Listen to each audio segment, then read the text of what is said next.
And a happy Monday to you all. Glad you could join us here. We're on the final road to Election Day, coming up very quickly, November 8th. We'll tell you that 1,000 times between now and then.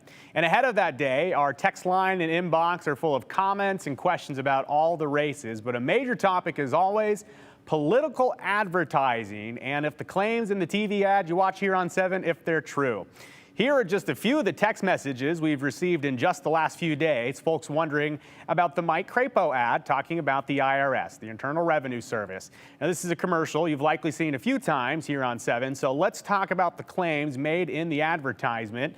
We're going to give you the context now that you need to make sense of the claims and the background featured in the ad. The latest political ad from Senator Mike Crapo takes on a familiar tone for GOP politicians, questioning the work and investments into the Internal Revenue Service, the IRS.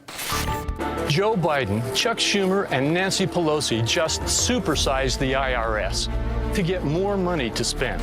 The opening claim here touches on the us versus them mentality of Idaho versus the Democrat-controlled House, Senate, and presidency in Washington. The supersized the IRS comment is in reference to the passage of the Inflation Reduction Act, the massive congressional deal that was approved strictly on party lines this year. Now, the act includes an $80 billion allocation to the IRS for a large variety of investments. And Crapo implies that Democrats approved heavy investments into the IRS to get more money to spend. It's unclear exactly what Crapo means by that sentence, but he's likely referencing a popular GOP point this election season. Democrats are investing billions into auditing Americans and their taxes to generate more tax dollars for Democrat-backed spending programs. The IRS Commissioner, Charles Rettig, wrote to Congress in August to tell them about the challenges the IRS is facing and why they need more investments. Rettig wrote, quote, "For too long, the agency has not had the resources that it needs to ensure the tax laws are enforced fairly and that Americans receive the level and quality of service they deserve."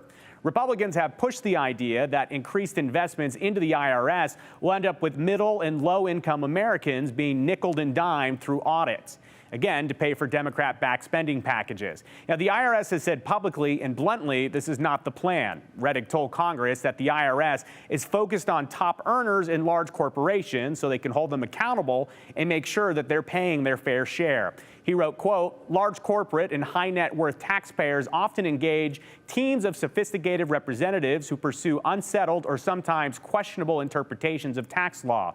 The integrity and fairness of our tax administrative system relies upon the ability of our agency to maintain a strong, visible, robust enforcement presence directed to these and other similarly situated taxpayers when they are non-compliant." $80 billion, 5 times the current budget of the IRS. 87,000 new recruits. An IRS larger than the Pentagon. We touched on the $80 billion figure, but for more context, let's be clear that $80 billion is meant to be budgeted over the next decade, not just over the next year. So, breaking down that $80 billion, the Congressional Research Service wrote, quote, that the IRA would give the IRS $45.6 billion for tax enforcement activities, such as hiring more enforcement agents, providing legal support, and investing in investigative technology.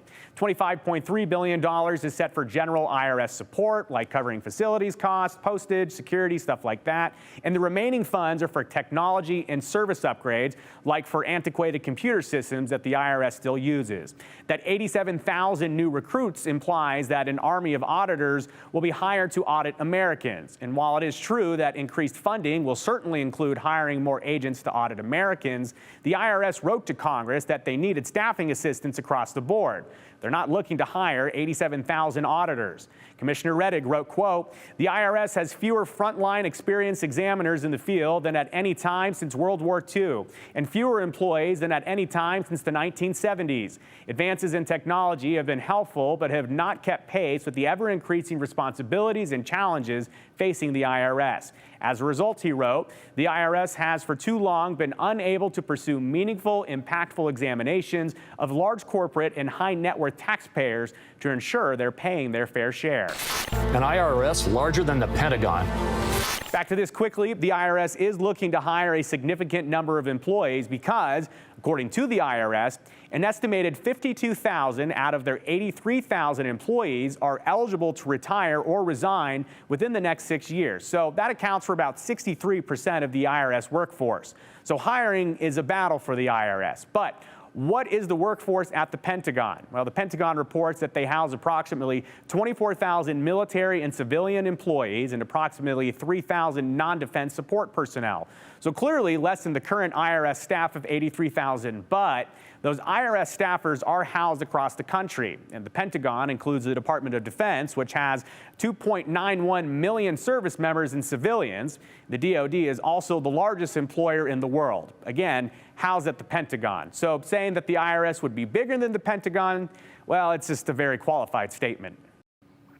So it's up to you to decide what the claims in the ad mean to you. Is there something else you want us to check on? Well, you can text us anytime, and be sure to check out the KTVB election guide right now. If you have any questions about voting or the election, there's a good chance your answer is there right now at ktvb.com.